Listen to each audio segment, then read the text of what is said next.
तो आदाब, नमस्कार, गुड इवनिंग, सत श्री अकाल। एक बार फिर आप तमाम लोगों का स्वागत है रैम तक की कहानी के इस एपिसोड में। उम्मीद है पूरी फैमिली अच्छी होगी, अपना और अपनों का ख्याल रख रही होगी। 3 साल पहले की बात है, साल 2022। श्रीलंका में अचानक लोग सरकार के खिलाफ सड़कों पर उतर आते हैं। तोड़ फोड़ होती है, यहाँ तक कि राष्ट्रपति भवन, संसद, हर तरफ कोहराम। उसकी वजह ये थी कि श्रीलंका में महंगाई आसमान छू रहा है। पेट्रोल की कीमतें, यहाँ तक कि कतार में लगकर लोग ब्रेड खरीद रहे हैं। विदेशी मुद्रा भंडार खत्म। और आखिरकार सरकार को झुकना पड़ा और तब के वहाँ के जो प्रेसिडेंट थे गोटबाया राजपक्षे, उनको इस्तीफा देना पड़ा। ये 2022 की बात है। इसके 2 साल के बाद अचानक बांग्लादेश में एक मूवमेंट शुरू होता है। ये मूवमेंट वहाँ के स्टूडेंट्स के ज़रिए होता है। और इस आंदोलन की बांग्लादेश में जो शुरुआत हुई उसकी वजह ये थी कि एक कानून कि जो बांग्लादेश की आज़ादी में जिन मुक्ति वाहिनियों ने हिस्सा लिया था उनके परिवार को नौकरी में रिजर्वेशन मिलेगा। बाकी के छात्र वहाँ के भड़क गए कि भाई हम भी इसी देश के naगरिक हैं, तो फिर उनको क्यों, वो हमारा हक क्यों मारे। उसको लेके ढाका से शुरू हुआ ये मूवमेंट, अलग अलग चलता रहा और आखिरकार करीब 5 अगस्त 2024 को वहाँ की जो प्राइम मिनिस्टर थी शेख हसीना, उनको बांग्लादेश छोड़कर भागना पड़ा। तब भी प्रदर्शनकारी छात्रों ने वहाँ की parliament, president house, prime minister house, हर जगह पर धावा बोल दिया था और ये मूवमेंट भी कामयाब रहा। शेख हसीना अब भी भारत में शरण लिए भी। तो ये 2 देश हमारे पड़ोसी देश, श्रीलंका और उसके बाद बांग्लादेश, इन दोनों जगहों पर यह आंदोलन हुआ और सरकार को जाना पड़ा, भागना पड़ा, इस्तीफा देना पड़ा। और अब नेपाल, मंडे से नेपाल में जो कुछ हो रहा है, आज वहाँ के प्राइम मिनिस्टर, इससे पहले होम मिनिस्टर पहले इस्तीफा दे चुके थे। एक एक कर सबको इस्तीफा देना पड़ा। वहाँ के भी संसद से लेकर बाकी जगहों पर भीड़ पहुँच गई और 20 से ज़्यादा नौजवानों की मौत की खबर है। अब भी काठमांडू सुलग रहा है, जगह जगह आगजनी भी हो रही है। तो चाहे वो श्रीलंका हो या बांग्लादेश या नेपाल, इन तीनों जगहों पर ये जो आंदोलन हुआ, जो एक क्रांति हुई लोगों के ज़रिए, इसमें एक नाम आया कॉमन, जेन ज़ी। अब ये जेन ज़ी क्या है जो सरकार को उखाड़ कर फेंक देती है, सत्ता परिवर्तन। ये हैं कौन लोग? और एक के बाद एक जब ये आंदोलन करते हैं तो फिर तख्ता पलट कैसे हो जाता है। न इनका राजनीति से कोई लेना देना, न इनका किसी और चीज़ से लेना देना, बल्कि इनकी उम्र भी ऐसी है कि पॉलिटिक्स और बहुत चीज़ों से दूर है। तो फिर ये जेन ज़ी हैं कौन जो पहले श्रीलंका में, फिर बांग्लादेश में और अब नेपाल में जिन्होंने सरकार को उखाड़ कर फेंक दिया। और नेपाल में ये जेन ज़ी को क्यों सड़कों पर आना पड़ा, आखिर उनकी मांग क्या थी। तो पेश है पूरी कहानी। अक्सर हम लोग सुनते हैं, अरे तुम तो पुरानी पीढ़ी की और वो फलाना पीढ़ी का है, और फिर बातें होती, पीढ़ियों में टकराव होता है कि ये पुराने दौर का है, इसकी सोच पुरानी है। हम लोग घर में कई बार बात करते हैं, जो नए बच्चे हैं, नए जनरेशन के, वो कहते हैं अरे आपको ये पता नहीं, और जो बुज़ुर्ग होते हैं वो कहते हैं इसे क्या पता। तो वो हमेशा एक टकराव चलता है पुरानी और नई पीढ़ियों में। तो एक्चुअल में इसी पीढ़ी को अलग अलग दर, जब ये वक्त दौर आता है, उन पीढ़ियों को एक नाम दिया जाता है। ये जेन ज़ी सबसे लेटेस्ट पीढ़ी का नाम है। वो लोग जो 1997 से 2012 के बीच पैदा हुए, वो जेन ज़ी हैं। यानी जेन ज़ी वो लोग हैं जिन्होंने जब आंखें खोली तो इंटरनेट, कंप्यूटर, सोशल मीडिया, इन सब के दौर में खोली, और इसीलिए ये जेन ज़ी है। ऐसा नहीं है जेन ज़ी पहली पीढ़ी है, इससे पहले मैंने कहा ना कि जैसे 7 पीढ़ियों को मिलाकर एक पूरी दुनिया या समाज के बारे में बात होती है, तो जेन ज़ी जो है ये अभी लेटेस्ट है। अब जेन ज़ी की खासियत क्या है और क्यों ये इस तरह की क्रांति में कामयाब है, तो उसको समझने के लिए आपको बाकी पीढ़ियों को समझना पड़ेगा, तो क्लियर हो जाएगा जेन ज़ी क्यों अलग है। शुरुआत हुई थी 7 पीढ़ियों में से, जो पहली जेन ज़ी के ही तौर पे जो नाम दिया गया था, ग्रेटेस्ट जनरेशन। ग्रेटेस्ट जनरेशन उन लोगों के लिए था जो 1901 से 1927 तक पैदा हुए थे, यानी 1901 से 1927 तक के पीरियड में जो लोग पैदा हुए उन्हें ग्रेटेस्ट जनरेशन कहा गया। क्यों कहा गया?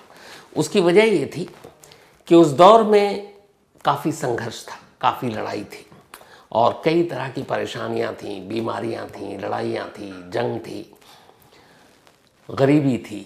फिर भी इन लोगों ने हर हालात से लड़ाई की अपने आप को ज़िंदा रखने के लिए, और ज़िंदा रहे, मुकाबला किया उन तमाम मुश्किलों का, उन तमाम बीमारियों का जिसके लिए उस वक्त न दवा थी, न वैक्सीन, कुछ नहीं था। और जंग भी लड़ी जा रही थी, भूखमरी भी थी, खाली पेट भी लड़ रहे, गरीबी से भी जूझ रहे। तो इसीलिए ये संघर्ष का जो दौर उस 1901 से 1927 के बीच पैदा हुए लोगों ने जो काटा देखा और उससे मुकाबला किया, इसीलिए उनको नाम दिया गया था ग्रेटेस्ट जनरेशन, यानी 1901 से 1927 के बीच में जो लोग पैदा हुए। इसके बाद आती है दूसरी पीढ़ी, 1928 से 1945 तक के दरमियान जो पैदा हुए, 1928 से 1945, इनको साइलेंट जनरेशन कहा गया, साइलेंट जनरेशन का नाम दिया गया। यानी इनसे पहले की पीढ़ी ग्रेटेस्ट जनरेशन थी, लेकिन अब उलट हो गया और इनको कहा गया ये साइलेंट जनरेशन। इसकी वजह ये थी कि 1928 से 1945 के बीच जो लोग पैदा हुए, उनमें से एक बड़ी आबादी ने गुलामी के दौर में आंखें खोली या जन्म लिया था। ये वो दौर था जब वर्ल्ड वॉर भी चल रहा था। तो विश्व युद्ध, गुलामी का दौर, अलग अलग देशों पर अलग अलग देशों का कब्जा, अंग्रेज़ों की उस वक्त हुकूमत, जिसके बारे में कहा जाता है कि अंग्रेज़ों की हुकूमत इतनी थी कि अंग्रेज़ों की हुकूमत में कभी सूरज डूबता ही नहीं है, क्योंकि एक जगह डूबता दूसरी जगह उगता, और ऐसे तमाम देशों पर अंग्रेज़ों का कब्जा था। तो लोग खामोश थे, गुलामी के दौर में डरे हुए थे, और इसीलिए उनको नाम दिया गया साइलेंट जनरेशन, क्योंकि उन्होंने खामोशी से सारे जुल्म को सहा।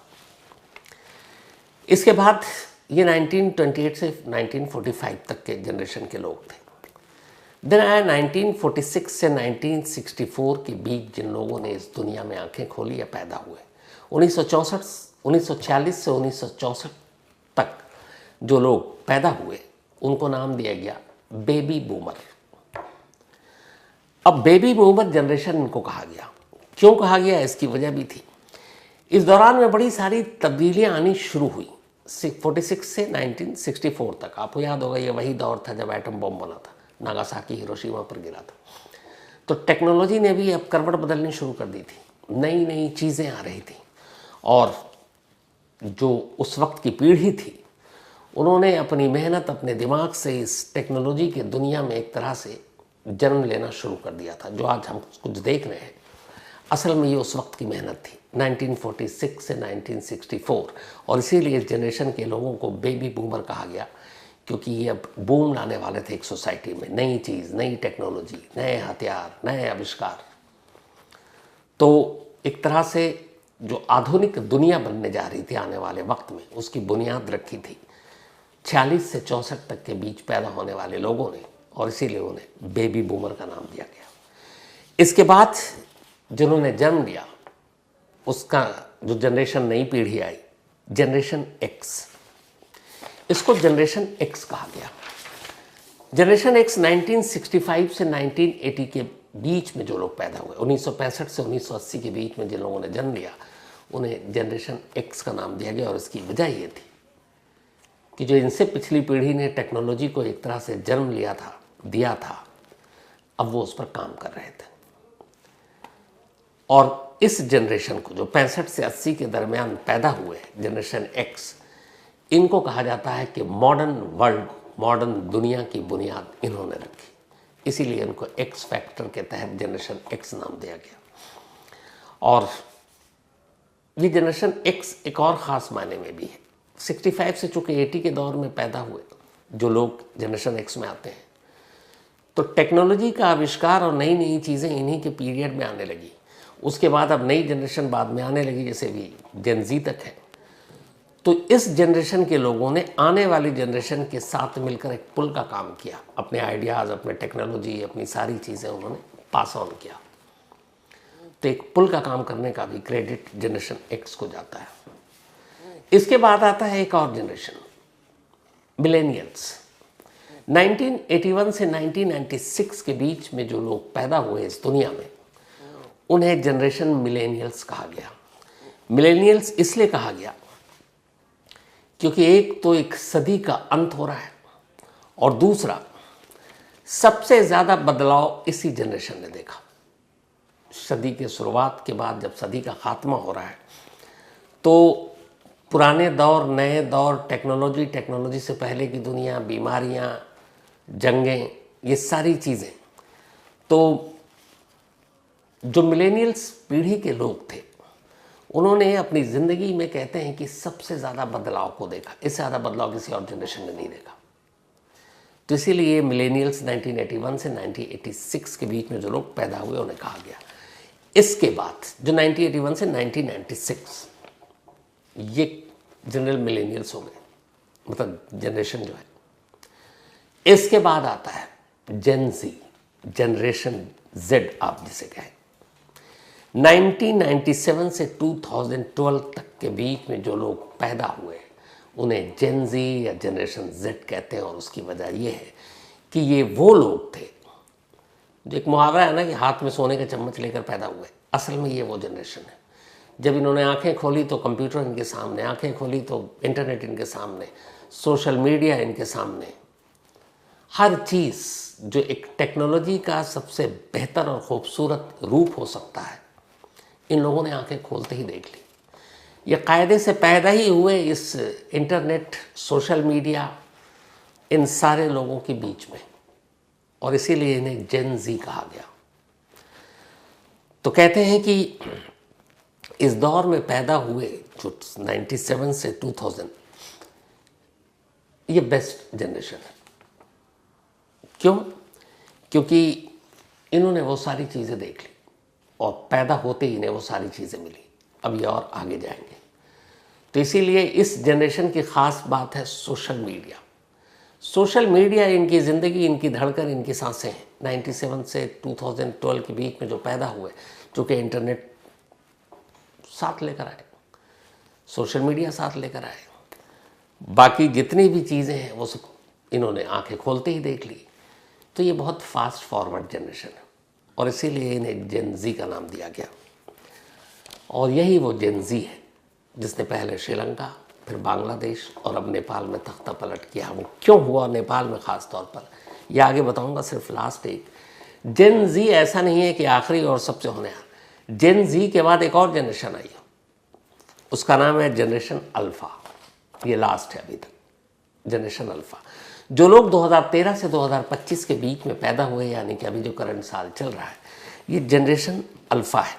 और ये जनरेशन अल्फ़ा जो है, इनको कहते हैं कि बेहद तेज़ दिमाग, इसके अलावा internet, cellphone, tablet, social media और इसका इस्तेमाल, इसकी अच्छाई, इसकी बुराई,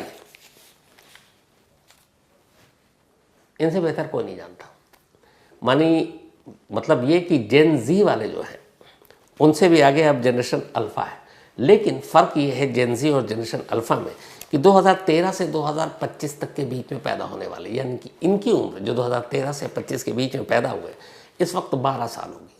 तो 12 साल के बच्चे क्रांति जनरली करेंगे नहीं, किसी आंदोलन में कूदेंगे नहीं, क्योंकि वो बच्चे, उनकी उम्र ही 12 साल है। 13 से 25 जोड़ ले तो अब 12 साल की उम्र हुई। आने वाले 5 साल 10 साल में ये जन अल्फ़ा जेन ज़ी से भी आगे चला जाएगा, क्योंकि इनकी उम्र बढ़ेगी जब ये बालिग होंगे। लेकिन जेन ज़ी जो है, जो 97 से 2012 के बीच में पैदा हुए, वो सब इस वक्त 97 से जोड़ें तो करीब 28 साल की उम्र हो गई होगी। तो 25, 28, 20 मतलब 18 से ऊपर के जितने हैं वो जेन ज़ी हैं। तो जेन अल्फ़ा आ चुका है जनरेशन, लेकिन इस वक्त वो सब नाबालिग हैं, 12 के नीचे के हैं। तो सबसे ऊपर कौन हुआ? जेन ज़ी, जो 97 से 2012 के बीच में पैदा हुआ है। अब जेन ज़ी ने नेपाल में अचानक श्रीलंका और बांग्लादेश के बाद क्यों किया? 2-3 बड़ी बेसिक छोटी चीज़ें थी, लेकिन जिसने आग में घी का काम किया वो कुछ दिन पहले नेपाल में एक मंत्री की बेटी की शादी थी। और इस मंत्री की बेटी की शादी बड़े मतलब अच्छे खासे लेवल पर हो रहा था। खूब शो ऑफ हुआ, खूब पैसे लुटाए गए, शादी की तस्वीरें सोशल मीडिया पर वायरल हुई। और इस शादी के लिए एक वक्त में ऐसा आया कि जब करीब 6 घंटे के लिए कुछ खास रूट पर ट्रैफिक रोक दिया गया, जिससे आम लोगों को बड़ी परेशानी हुई। और इसके सोशल मीडिया पे सारी चीज़ें तो चल ही रही थी, तो जब रोक दिया गया और आम लोगों को परेशानी हुई तो लोगों को गुस्सा आया और उसमें कुछ लोगों ने सोशल मीडिया पर इसकी तस्वीरें डाली। अब जेन ज़ी आ गया है और इसको एक मुद्दा बना दिया कि मतलब हमारे देश में हमारी चुनी हुई सरकार, हमारे जनता, जो किसी को हॉस्पिटल जाना है, किसी को नौकरी पर जाना है, किसी को कोई और इमरजेंसी है, और आपने ट्रैफिक को डाइवर्ट भी कर रखा है, रोक रखा है 6-6 घंटे तक। क्यों? क्योंकि एक मंत्री की बेटी की शादी है। लोगों का गुस्सा वहाँ से ऊंचा उठना शुरू हुआ। ये पहली चीज़ थी। उससे पहले एक और चीज़ हो गई। उससे पहले हुआ ये कि नेपाल सरकार के ख़िलाफ़ सोशल मीडिया पर काफ़ी कुछ करप्शन और सबको लेकर चल रहा था। अब सोशल मीडिया पे लगाम कैसे लगाएं? तो नेपाल सरकार ने एक कानून लाया। उन्होंने कहा कि ये जितने भी सोशल मीडिया प्लेटफॉर्म की कंपनियां हैं वो नेपाल में अपना रजिस्ट्रेशन कराएं और नेपाल के अंदर अपना ऑफिस खोलें, अपने कर्मचारी को रखें, ताकि कोई नोटिस हो, कानूनी नोटिस हो, शो कॉज नोटिस हो, उनके दफ्तर में जाकर दिया जाए और वो एक तरह से नेपाल के बनाए हुए कानून के तहत ही अपना काम करेंगी। चाहे वो ट्विटर हो, चाहे वो फेसबुक हो, चाहे वो कितने जो भी ऐप सोशल मीडिया पर तैर रहे हैं। 28 अगस्त को उन्होंने ये सारे सोशल मीडिया कंपनी को नोटिस भेज दिया और कहा कि 7 दिन के अंदर आप जवाब दीजिए। 3 सितंबर तक की तारीख थी कि आप यहाँ रजिस्ट्रेशन कराइए, अपना दफ्तर खोलिए। न मेटा, न फेसबुक, न ट्विटर, किसी ने भी अपनी कंपनी वहाँ पे नहीं खोली दफ्तर। क्यों? उनको महंगा पड़ता। नेपाल एक बहुत बड़ा, मतलब इंटरनेट यूज़र के तौर पर आबादी के हिसाब से देखें तो देश नहीं है। एक बार नेपाल में अगर ये सारी बड़ी कंपनियां सोशल मीडिया जो ऐप चलाती हैं वो नेपाल में अपना दफ्तर खोल लेंगी तो फिर बाकी छोटे छोटे देशों का भी उन पर दबाव पड़ेगा कि हमारे देश में भी खोलो, हमारे यहाँ का भी कानून मानो, हमारे यहाँ भी तुम्हारा ऑफिस होना चाहिए, तुम्हारे लोग होना चाहिए, ताकि हम तुम्हें नोटिस भेज सकें। तो पता चला कि ट्विटर ने अब नेपाल में भी खोल दिया है, छोटे छोटे देशों में भी खोलना पड़ेगा, तो उनका खर्चा बहुत बढ़ जाएगा। दफ्तर खोलने के लिए मैन पावर चाहिए होगा, बाकी चीज़ें चाहिए होंगी। तो इसलिए जो फेसबुक से लेके बाकी यूट्यूब, मेटा, बाकी लोगों ने रिस्पॉन्स ही नहीं किया सिवाय एक के, और वो था टिकटॉक, चीन की जो कंपनी है। अब कहते हैं कि आजकल चीन के साथ नेपाल का बड़ा अच्छा रिश्ता है, हमारे साथ उतना अच्छा नहीं है। चीन वहाँ ज़्यादा दखल देने लगा, तो अब टिकटॉक चीन का नेपाल के ऊपर प्रेशर, वो मदद भी करता है फाइनेंशियली। तो नेपाल सरकार ने टिकटॉक को तो छोड़ दिया, बाकी सारे ऐप पर उन्होंने कहा कि आप लोगों ने यहाँ आए नहीं, साइन नहीं किया, ऑफिस नहीं खोला। 4 सितंबर से 26 ऐसे टोटल ऐप सोशल मीडिया के नेपाल सरकार ने एक ऑर्डर पास कर उसको बैन कर दिया, जिसमें फेसबुक, जिसमें आपका व्हाट्सअप, जिसमें यूट्यूब और ऐसे तमाम 26 ऐप्स सोशल मीडिया के नेपाल सरकार ने बैन कर दिया। नेपाल सरकार ने इन सोशल मीडिया प्लेटफॉर्म या ऐप्स को बंद करने की वजह अपने नागरिकों को ये बताई कि इससे हमारी राष्ट्रीय सुरक्षा को खतरा है, इससे बहुत सारी अफवाहें फैलती हैं, लॉ एंड ऑर्डर का इशू है और इसीलिए हम बंद कर रहे हैं। लेकिन लोगों को मालूम था कि ये सच नहीं है। असल में सरकार का इस सोशल मीडिया पर कंट्रोल करने की वजह एक थी जो अगस्त के महीने से चल रही थी नेपाल में, और वो थी एक मुहिम। एक पूरा नेपाल के सरकार में बैठे हुए जो पावरफुल लोग हैं और उनके मिनिस्टर, उनके खिलाफ सोशल मीडिया पर चल रहा है कैंपेन, और इस कैंपेन का नाम था नेपो बेबी। नेपो बेबी यानी नेपोटिज्म वाली बात से उठाकर उसमें ये था कि नेपाल की सरकार, उनके प्राइम मिनिस्टर, उनकी सैलरी बहुत ज़्यादा नहीं है। बहुत सारे जो चुन कर आते हैं सांसद, उन बहुत अमीर घराने से भी नहीं है, लेकिन जैसे ही सरकार में आते हैं वो बहुत अमीर हो जाते हैं। तो इस नेपो बेबी मूवमेंट के तहत सोशल मीडिया पर ख़ास तौर पर नेपाल के उन तमाम नेताओं, ministers, ex prime minister, current prime minister और वहाँ की 3 सबसे बड़ी टॉप पॉलिटिकल पार्टी, उनसे जुड़े हुए लोग और उनके बच्चों के बारे में सोशल मीडिया पर तस्वीरें तैरने लगी। कैसी तस्वीरें कि हम सब तो यहाँ मेहनत कर रहे हैं और ये जो नेता हैं, हमारे जो मंत्री हैं, इनके बच्चे नेपाल छोड़कर विदेशों में महंगे महंगे स्कूल और कॉलेजों में पढ़ रहे हैं। उनकी लाइफ स्टाइल, उनके ब्रांडेड कपड़े, कुछ जगहों पे तो उनके सालाना फीस की भी लिस्ट निकाल ली गई कि 50-50 लाख इंडियन करेंसी में मैं बात कर रहा हूँ, ₹50 लाख तक फीस दे रहे हैं। और जिनकी पहले कोई ऐसी हैसियत या औकात नहीं। तो नेपो बेबी करके एक मुहिम चली। नेपाल की जो भी पॉलिटिकल सर्किल से जुड़े हुए लोग हैं, उनकी फैमिली के, उनके बच्चों के, और उनके बच्चों की ऐसी ऐसी तस्वीरें जिसमें वो शो ऑफ भी कर रहे हैं, पार्टी कर रहे हैं, उनके कॉलेज, उनके रहन सहन, उनके घर, उनके ब्रांडेड कपड़े, उनके फीस, उनकी महंगी लग्जरी गाड़ियाँ, ये सारी चीज़ें अब धीरे धीरे सोशल मीडिया पर तैरने लगी और लोगों को लगा कि ये क्या हो रहा है। मतलब वहाँ के नौजवान बेरोज़गार हैं, रोज़गार है नहीं, ज़िंदगी ठीक ठाक नहीं है, बेचारे नेपाल के लोग मजदूरी और छोटे मोटे काम करने के लिए नेपाल छोड़ने को मजबूर हैं। और यहाँ जिनके हाथ में सत्ता दे रखी है कि नेपाल के लोगों की भलाई करें, वो जनता छोड़ अपने परिवार की भलाई में लगे हुए हैं।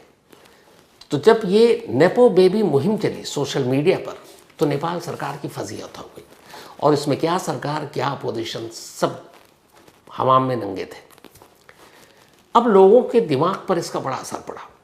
क्या एक तरफ हम कह रहे हैं कि हमारे पास पैसे नहीं है, हम गरीब हैं, सरकार के पास पैसे नहीं है, तो फिर इनके बच्चे 50-50 लाख, 1-1 करोड़ रुपए फीस कहाँ से दे रहे हैं, और विदेशों में इतनी महंगी गाड़ियाँ कैसे रख रहे हैं, अलग से कैसे अपार्टमेंट में ये लोग रहते हैं, कैसे घूमते हैं फिरते हैं, महंगे कपड़े पहनते हैं। जब ये चीज़ें आई तो ये जेन ज़ी लेकर आया। भाई 97 से 2012 के बीच में पैदा हुए वो लोग जो इंटरनेट और सोशल मीडिया के साथ जिन्होंने आंखें खोली, धीरे धीरे सोशल मीडिया पर ये वायरल होना शुरू हो गया। अब सरकार पर भी प्रेशर, सरकार ने कहा क्या करें। तब सरकार ने ये कहा कि भाई सोशल मीडिया पे रोक लगा देंगे तो ये नेपो बेबी, ये सारी मुहिम रुक जाएगी। और यही गलती करती नेपाल सरकार ने। उसने 1 हफ्ते का टाइम दिया। अब ये बड़ी बड़ी कंपनियां हैं, फेसबुक, ट्विटर और आपके जितने भी व्हाट्सअप, ये सारे, तो उन्होंने कहा हम कहाँ दफ्तर खोलेंगे, कहाँ क्या करेंगे, इनका जवाब ही नहीं दिया। 1 हफ्ता बीत गया। अब नेपाल सरकार को पता है कि इस मुहिम को रोकना है। उन्होंने आनन फानन में 4 सितंबर को बैन कर दिया, 26 ऐप पे रोक लगा दी। अब जेन जी बिना सोशल मीडिया के और इस ऐप के कैसे रहेगी जिसके साथ उन्होंने आंखें खोली हैं। मतलब उनसे उनकी सबसे प्यारी और कीमती चीज़ छीन ले कोई, तो फिर क्या करेगा। अब उन्हें आया गुस्सा। लेकिन अब सवाल ये है कि इस गुस्से को आंदोलन और मुहिम में कैसे बदलें, क्योंकि एक ही तरीका था, वो था सोशल मीडिया प्लेटफॉर्म के ज़रिए लोगों को, जेन जी को इकट्ठा करना। अब वो तो ऐप 4 तारीख को बंद, तो कैसे मैसेज पास करेंगे। नेपाल सरकार ने जाने अनजाने ये गलती कर दी। उसने टिकटॉक को बैन नहीं किया, क्योंकि चीन से वो पंगा ले नहीं सकता था। अब ये सारे जेन जी वालों ने उस टिकटॉक को अपना हथियार बना लिया और टिकटॉक पर अब वही सारी चीज़ें देने लगे। बट उसमें भी कितना कर सकते थे। इसी दौरान में एक और नई चीज़ हो गई। एक वहाँ ऑर्गेनाइजेशन है, NGO, हम नेपाल। हम नेपाल का नाम पहली बार तब सामने आया था, खासतौर पर इंडिया में, जब आपको याद होगा ओडिशा में एक नेपाली स्टूडेंट की मौत हो गई थी और उसको लेके हम नेपाल ने नेपाल में आंदोलन शुरू कर दिया था।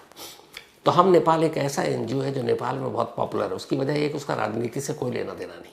वो सिर्फ भूकंप में, त्रासदी में, स्टूडेंट्स के मुद्दों पर आवाज़ उठाता है सोशल मीडिया के थ्रू और अपना काम करता है।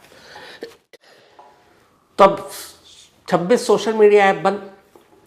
जेन जी नाराज, गुस्से में कि ये क्या है, हमने इनका नेपो बेबी मुहिम चलाया तो सरकार हमसे हमारी ही प्यारी चीज़ छीन रही है। तब ऐसे में हम नेपाल जो ऑर्गेनाइजेशन वो आ गया है और उसने कहा कि हम इस बैन के ख़िलाफ़ सोशल मीडिया एक डेमोन्स्ट्रेशन करेंगे काठमांडू में। बाकायदा उसने सरकार से परमिशन मांगी। सरकार ने दे दिया कि हम नेपाल कितना बड़ा NGO है, कुछ बच्चे आएंगे, डेमोन्स्ट्रेशन करेंगे, चले जाएंगे, जाने दो, डेमोक्रेसी के नाम पे ही चलेगा। अब हम नेपाल ने एक मुहिम छोड़ दी कि डेमोन्स्ट्रेशन करना है। उम्मीद ही नहीं थी नेपाल सरकार को कि इतनी बड़ी तादाद में स्टूडेंट सड़क पर आ जाएंगे। हम नेपाल ने हर एक से सिर्फ एक गुजारिश की कि आप सभी जो इस सोशल मीडिया बैन के ख़िलाफ़ एजिटेशन करोगे, अपने अपने स्कूल के ड्रेस में आना, ताकि लगे कि हाँ तुम स्टूडेंट हो, ये नहीं कि इसके भीड़ में कोई पॉलिटिक्स हो रहा है। और कोई पॉलिटिकल पार्टी का इसमें इन्वॉल्वमेंट नहीं। उम्मीद से ज़्यादा जेन जी के लोग, स्टूडेंट, क्योंकि ये सारे ज़्यादातर स्टूडेंट सड़कों पर उतर आए मंडे को। सरकार को भी यकीन नहीं था। इसके बाद तो जो हुआ, काठमांडू से लेके फिर नेपाल के अलग अलग शहरों तक ये पूरा आंदोलन फैल गया। फिर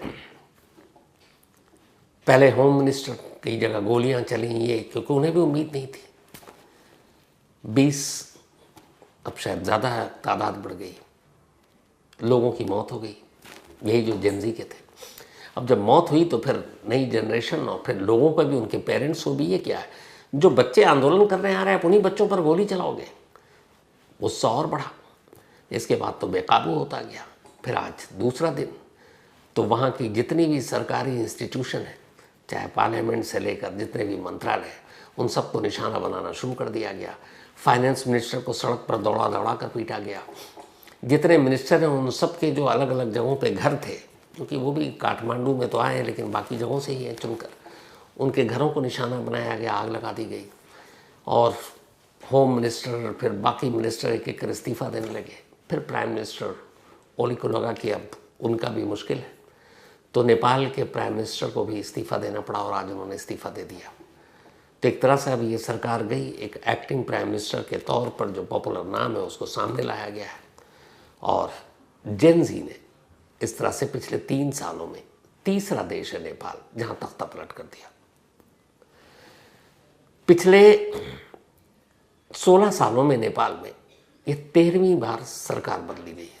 16 साल और 13 सरकार, 5 साल की सरकार होती है, तो 5 साल के हिसाब से 16 साल अगर हुई है तो कम से कम 3 या चौथी सरकार होनी चाहिए, लेकिन 13वीं सरकार गिरी है। और इसकी वजह यह है कि नेपाल में एक तरफ गरीबी है, लेकिन नेपाल जब राजशाही का ख़त्म हुआ, लोग बहुत ज़माने तक राजशाही से दुखी थे। डेमोक्रेसी, लोकतंत्र आया, लेकिन लोगों की उम्मीदें पूरी नहीं हुई। वहाँ जो भी सत्ता में आया, भूखा आया कि जितना बटोरना है बटोर लो, अगली बारी मिलेगी कि नहीं मिलेगी। लेकिन हाल के वक्त में कुछ ऐसे बड़े घोटाले हुए, स्कैम हुए कि जिसने लोगों को और गुस्सा दिला दिया। तो ये जेनजी का मूवमेंट असल में अचानक फूटा हुआ मूवमेंट नहीं है कि 26 ऐप बंद हो गया, और ये शुरुआत से ही चल रहा था। शुरुआत हुई थी करप्शन को लेकर। करप्शन को लेकर जेनजी बहुत सख्त कि नहीं, अगर हम आपको पावर में लाते हैं तो साफ सुथरी सरकार दीजिए।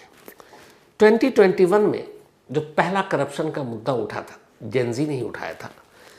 गिरी बंधु भूमि स्वैप घोटाला था। 54,600 करोड़ का ये घोटाला था, मतलब लगभग 57,000 करोड़ का घोटाला 21 में।